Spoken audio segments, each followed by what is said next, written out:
Tring tri kan ron in lane in na om hi kan du sambe te tuan keng in min kan tu le chân dam tu klem na in min hual ve lai min shuai tu lâu ni la Calvary tlang thing crossa ka swal man bat min tlak sakta min mangai tu ini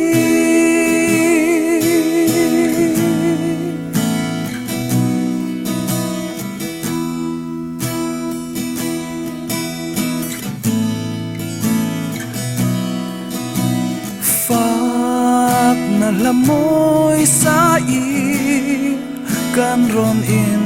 lane ming moy ber isu min shuayang te tuan kleng in min kan tu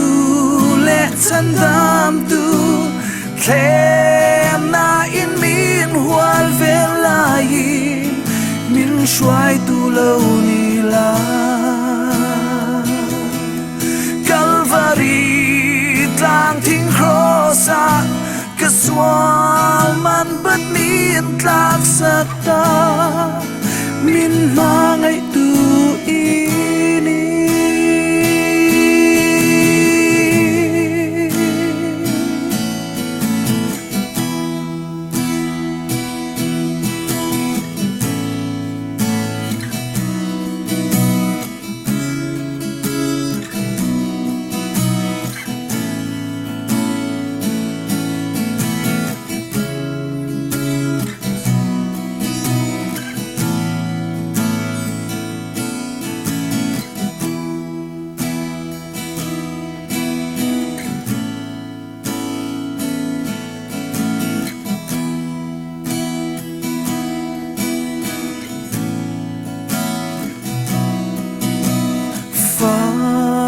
na lamoy sa